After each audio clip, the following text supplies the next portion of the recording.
Hello दोस्तों, सभी को जय हिंद। और आज मैं फिर एक नए टॉपिक के साथ, और आज के टॉपिक उन साथियों भाइयों के लिए है जो कि आईटीआई पढ़ाई करके प्राइवेट सेक्टर यानी कि प्लांट में काम कर रहे हैं या काम करने हेतु जाने वाले हैं, और वह वायरमैन सुपरवाइजर का जो सरकारी लाइसेंस होता है वह बनवाना चाहते हैं।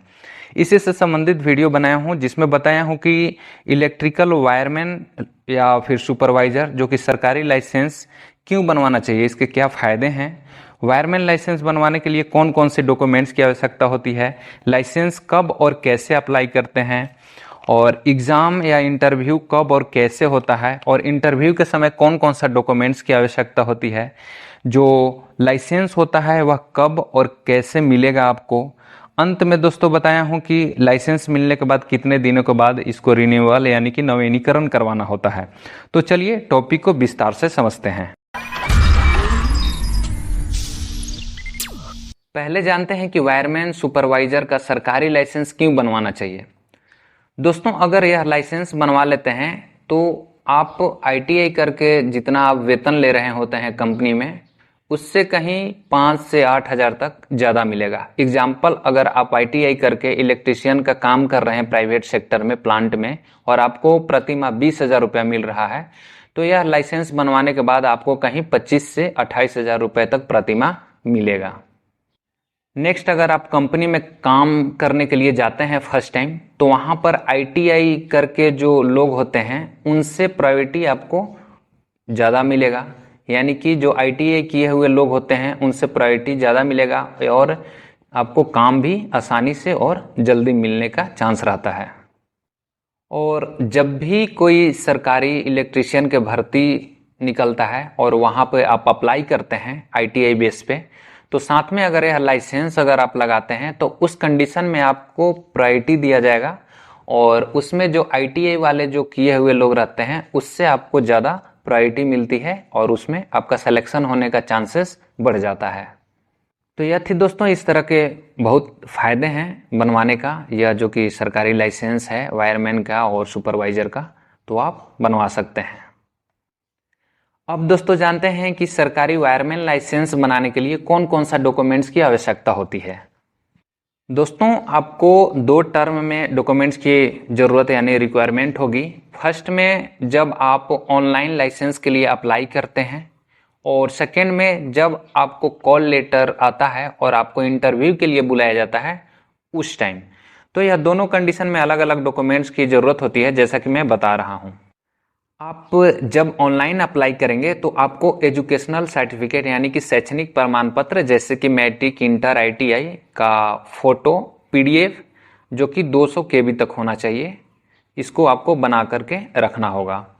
सेकेंड में आपको एड्रेस प्रूफ के लिए आधार कार्ड, उसका भी पीडीएफ और इमेज आपको मोबाइल में रखना होगा। थर्ड में आपको पासपोर्ट साइज का फ़ोटो, उसका इमेज रखना होगा जो कि 30 केबी का होना चाहिए।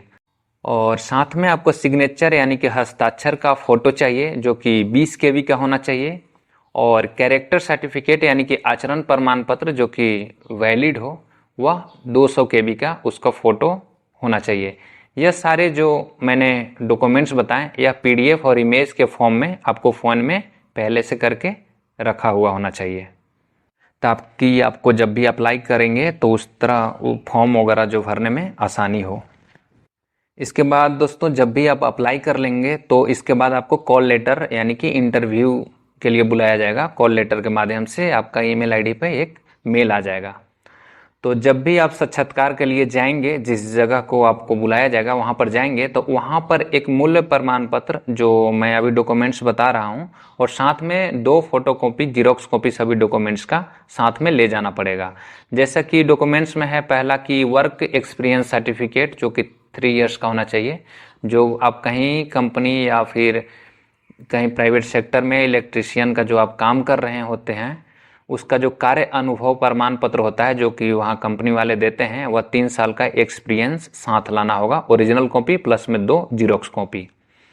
दूसरा आपको कैरेक्टर सर्टिफिकेट यानी कि चरित्र प्रमाण पत्र जो कि वैलिड होना चाहिए, यानी कि 6 महीने से पुराना नहीं होना चाहिए, ओल्ड नहीं होना चाहिए। तो वह चरित्र प्रमाण पत्र का मूल कॉपी होना चाहिए, और साथ में 2 जीरोक्स कॉपी।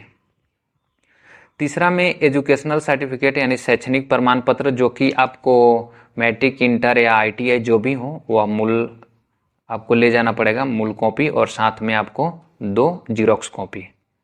तो यह थी दोस्तों जो आपको डॉक्यूमेंट्स की ज़रूरत पड़ती है उसका डिटेल्स।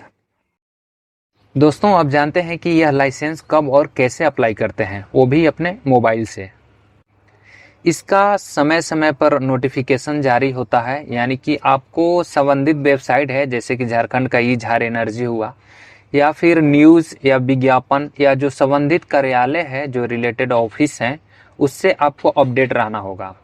या जब भी अप्लाई होता है, तो मैं हमेशा अप्लाई करते रहता हूँ किसी न किसी का, तो मैं इस चैनल के माध्यम से आप तक पहुंचा दूंगा। प्रॉपर एक अप्लाई करते हुए वीडियो डाल दूंगा पूरा डिटेल में, और साथ में इस वीडियो के डिस्क्रिप्शन में भी लिंक मैंने डाल दूंगा। जैसे ही अपडेट होता है तो आप चाहे तो इस चैनल को सब्सक्राइब कर सकते हैं, ताकि मैं जब भी अपडेट दूं तो आपके पास नोटिफिकेशन आ जाए। आपको दोस्तों अभी हम एग्जाम्पल के तौर पे आपको बता रहे हैं कि कैसे अप्लाई करते हैं। तो चलिए मोबाइल के स्क्रीन पे चलते हैं। सबसे पहले मोबाइल फ़ोन के गूगल क्रोम को ओपन करना है, और ओपन करके वहाँ पे गूगल के सर्च बॉक्स में वहाँ पे टाइप करना है ई-झार एनर्जी, यानी कि आप जिस भी स्टेट से बिलोंग करते होंगे वहाँ पे जो भी इलेक्ट्रिक ऑफिस होगा उसका पर्सनल वेबसाइट होगा, उसको यहाँ पर टाइप करके और सर्च करना है। जैसे आप सर्च करते हैं तो यहाँ पर जैसे कि फर्स्ट में आप देख पा रहे होंगे, ये जो है गवर्नमेंट ऑफ झारखंड करके आएगा, और ये है इलेक्ट्रिक ऑफिस का पर्सनल ऑफिशियल वेबसाइट। उस पर क्लिक करना है सिंपली।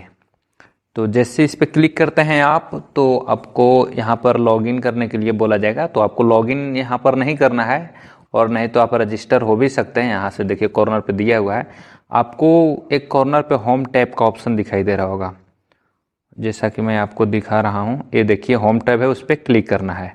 होम पे जैसे आप क्लिक करते हैं तो आपको कुछ इस तरह से इंटरफेस दिखाई देगा, और आपको यहाँ कॉर्नर पे आप देख पा रहे होंगे 3 डॉट, उस पर क्लिक करना है।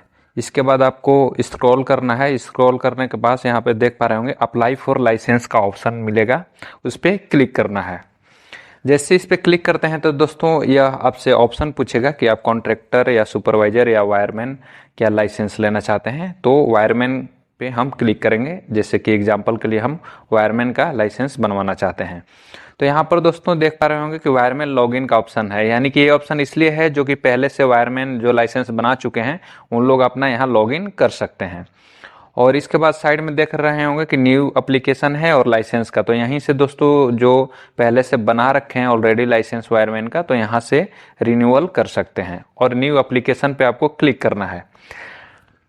तो जैसे न्यू एप्लीकेशन पे आप क्लिक करते हैं तो आपको कुछ इस तरह से इंटरफेस दिखाई देगा, जैसा कि यहाँ पर एक फॉर्म ओपन हो जाएगा, जहाँ पर बेसिक इन्फॉर्मेशन जैसे कि अपना नाम हो गया, फादर्स नेम हो गया, date of birth, mobile number, email ID और पैन नंबर, जो कि ये मैंडेटरी नहीं है। जो रेड कलर का स्टार लगा हुआ है वह मैंडेटरी है, यानी कि आपको भरना ही भरना है, ब्लैंक उसको नहीं छोड़ना है। तो यहाँ पर स्टेट, डिस्ट्रिक्ट, पिन कोड वगैरह, यहाँ पर एड्रेस प्रूफ में आपको आधार कार्ड का जो हम फर्स्ट में बताए थे, जो कि PDF या इमेज, उसको अपलोड करना है। यहाँ पर एड्रेस डालना है। यहाँ पर एजुकेशनल क्वालिफिकेशन जो भी है, जैसे कि 10th हो गया, ITI, इंटर हो गया, यहाँ पर डालना है, और इसका 200 KB तक जो कि डॉक्यूमेंट्स अपलोड करना है। इसके बाद यहाँ पे वायरमैन टाइप का भी ऑप्शन दिया हुआ है दोस्तों, जैसे कि यहाँ पर जब सेलेक्ट करके आप देखेंगे, टाइप करेंगे, तो वहाँ पर वायरमैन 2 तरह के, जैसे कि सरफेस वायरमैन, और यहाँ पर देखिए माइंस, यानी सरफेस मतलब जो धरातल, जो ऊपर ऊपर का वर्क करते हैं, और माइंस मतलब जो खदानों में या जो अंडरग्राउंड का वायरिंग कर लेना चाहते हैं। तो वैल्यूएबल होता है, माइंस जो है वैल्यूएबल है। तो आपको जिस लाइन से हैं वो आप चूज कर सकते हैं, और यहाँ पर अपना जो कैरेक्टर सर्टिफिकेट है वह अपलोड करना है। और इसके बाद जहाँ से जो अथॉरिटी है, जैसे कि जो इशू कर रहे हैं, वहाँ पर डालना है उनका रैंक क्या है, जैसे कि आप दरोगा इशू किया है, SP, DSP जो भी है, तो यहाँ पर रैंक डालना पड़ेगा। इसके बाद जो डिग्नेशन है उसमें, इसके बाद उसके नीचे आप देखेंगे तो अपना एक पासपोर्ट साइज फोटो है, देखिए 30 KB, और इसके बाद सिग्नेचर अपलोड करके सेव एंड नेक्स्ट पे क्लिक कर देना है। तो दोस्तों जैसे आप सेव एंड नेक्स्ट पे क्लिक करेंगे तो आपको नेक्स्ट वाला नया विंडो पे आपको ले जाएगा। अभी फ़िलहाल मुझे नहीं करना है, अभी किसी का वैसा नहीं आया है। जब भी मैं करूँगा अप्लाई, हम हमेशा अधिकतर करते रहता हूँ, लेकिन जब भी अप्लाई करूँगा तो आपको ज़रूर इसी चैनल के माध्यम से मैं बताऊंगा, और साथ में इस वीडियो के डिस्क्रिप्शन में भी वह वीडियो डाल दूंगा। प्रॉपर कैसे अप्लाई करते हैं या सारे प्रॉपर वीडियो देखना है अगर आपको, तो आप चैनल को सब्सक्राइब कर सकते हैं, ताकि मैं जब भी अपलोड करूं तो आप उसको देख करके और अपलोड कर सकते हैं। दोस्तों, आप समझते हैं कि एग्ज़ाम और इंटरव्यू कब और कैसे होता है। तो जब आप लाइसेंस के लिए अप्लाई कर देते हैं तो आपको कुछ समय वेट करना पड़ेगा। इसके बाद आपका मेल आईडी से अपडेट रहना होगा। तो मेल आईडी पे आपका कॉल लेटर आएगा, जो कि मेरे समय में तो फिजिकली कॉल लेटर नहीं आया है, मेल आईडी पर ही आया था।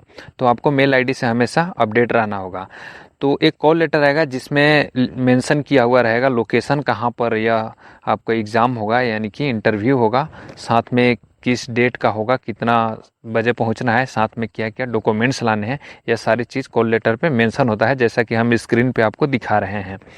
जब आप जाएंगे तो वहाँ एक छोटा सा एग्ज़ाम और इंटरव्यू होगा आपको, और एकदम बिल्कुल सिंपल नॉर्मल क्वेश्चन पूछे जाते हैं, तो उसको आपको अटेंड करना पड़ेगा। अगर आप दिए हुए समय पे नहीं जाते हैं तो आपका जो यह एप्लीकेशन है वह रद्द किया जाता है, यानी कि कैंसिल कर दिया जाता है। तो दोस्तों, अब लाइसेंस कब और कैसे मिलेगा? तो जब आप एग्ज़ाम वगैरह टोटल फाइनल कर चुके होते हैं तो आपको जो ऑफिशियल साइट है तो उस पर आपको अपडेट रहना होगा, यानी कि चेक करना होगा। मेरे समय में तो करीब एग्ज़ाम के 6 मंथ लग गए थे, यानी कि लगभग 6 मंथ बाद आपको चेक करना पड़ेगा, यानी कि ऑफिस से भी अपडेट रहना होगा आपको इस की सर्टिफिकेट आया या अपलोड हुआ कि नहीं हुआ। तो इसके साइट पर से जा कर के आप एक पीडीएफ फॉर्म में आप सर्टिफिकेट डाउनलोड कर सकते हैं। जैसा कि हम स्क्रीन पे दिखा रहे हैं, कुछ इस तरह का सर्टिफिकेट डाउनलोड होता है आपको फिजिकली ऐसे मिलता नहीं, क्योंकि मेरे केस में तो फिजिकली नहीं मिला है। तो आपको यही पीडीएफ डाउनलोड करके और आपको लेमिनेशन करा करके और यूज़ कर सकते हैं। और दोस्तों, आपको यह लाइसेंस रिन्यूअल के बारे में बता दें, यानी कि जब आपका यह लाइसेंस बन जाता है तो आपको बनने के बाद हर 5 साल के बाद आपको रिन्यूअल कराना पड़ेगा। तो रिन्यूअल भी इसी साइट पर जाकर के हो जाएगा, जो कि ई-झार है, यानी कि जो भी ऑफिशियल साइट है उस पर जाकर के आप रिन्यूअल कर सकते हैं।